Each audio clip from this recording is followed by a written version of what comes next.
ഓം ശ്രീ ഗുരുഭ്യോ നമ. ഓം ശ്രീ ഉഗ്ര നരസിംഹായ നമ. എല്ലാവർക്കും ആസ്ട്രോളജിക്കൽ മെഡിറ്റേഷനിലേക്ക് സ്വാഗതം. ഇന്നിവിടെ മൂലം, പൂരാടം, ഉത്രാടം, ആദ്യപാദം, അതായത് ധനുരാശിയുടെ ഏപ്രിൽ മാസഫലമാണ് പറയുന്നത്. ധനുക്കൂറുകാർക്ക് കണ്ടകശനി ആരംഭിക്കുന്നതിനാൽ വളരെയധികം ശ്രദ്ധിക്കേണ്ട സമയമാണ്. ഈ ഏപ്രിൽ മാസത്തെ ഫലം കണ്ടകശനിയുടെ ആരംഭമായതിനാൽ ആസ്ട്രോളജിക്കൽ മെഡിറ്റേഷനിലൂടെ ഈ 2.5 വർഷക്കാലത്തെ കണ്ടകശനി ദോഷത്തെ സ്വയമേവ പൂർണ്ണമായും ഇല്ലാതാക്കുന്നത് എങ്ങനെയെന്ന് ഈ വീഡിയോയുടെ അവസാനം പറയുന്നുണ്ട്. വീഡിയോ സ്കിപ്പ് ചെയ്യാതെ കാണുക, സബ്സ്ക്രൈബ് ചെയ്യുക. വീട്, വസ്തു സംബന്ധമായി നഷ്ടങ്ങൾ ഉണ്ടാവാനിടയുണ്ട്. ചിലവുകൾ അധികരിക്കാനുള്ള സാധ്യത കൂടുതലാണ്.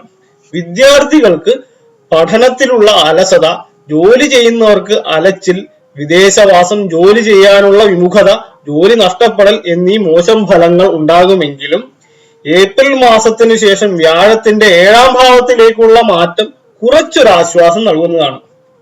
ഭാര്യാഭർത്തൃ കലഹം, വ്യാപാരത്തിൽ നിന്നുള്ള സാമ്പത്തിക നഷ്ടം തുടങ്ങിയവ ഉണ്ടാകാനുള്ള സാധ്യതയുണ്ട്.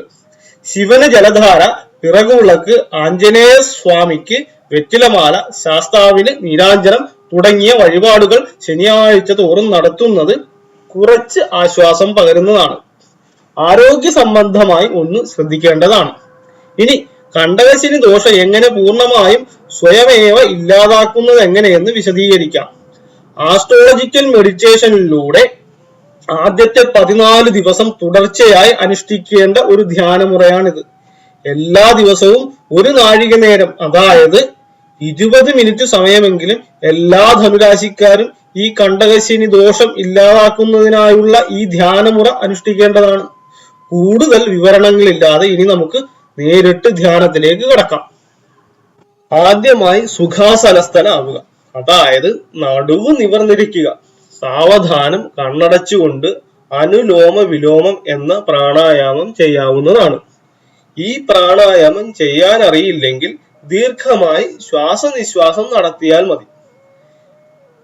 ദീർഘമായി ശ്വസിക്കേണ്ടതാണ് എന്നർത്ഥം. ഇപ്രകാരം ദീർഘനിശ്വാസം നടത്തുന്ന സമയത്ത് നമ്മുടെ മനസ്സ് ഒരു കുരങ്ങനെ പോലെ ഒരു മരക്കൊമ്പിൽ നിന്നും വേറൊരു മരക്കൊമ്പിലേക്ക്, ആ മരക്കൊമ്പിൽ നിന്നും തൂങ്ങിയാടി പിന്നീട് വേറൊരു കൊമ്പിലേക്ക് എന്ന വണ്ണം മനസ്സ് ഓരോ കാര്യങ്ങളിൽ നിന്നും വേറെ കാര്യങ്ങളിലേക്ക് മാറി മാറി സഞ്ചരിച്ചു കൊണ്ടിരിക്കും. ആ മനസ്സിനെ നമ്മൾ വീണ്ടും തിരിച്ചു കൊണ്ടുവന്ന് ദീർഘമായി ശ്വാസം ഉള്ളിലേക്ക് എടുക്കുന്നതും ശ്വാസം പുറത്തേക്ക് വിടുന്നതും മാത്രം ശ്രദ്ധിക്കുക.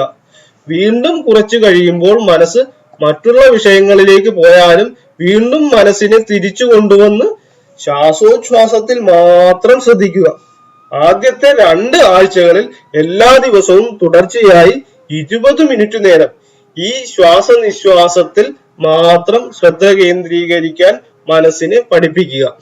ഇതാണ് ആസ്ട്രോളജിക്കൽ മെഡിറ്റേഷന്റെ ആദ്യത്തെ ധ്യാനമുറ.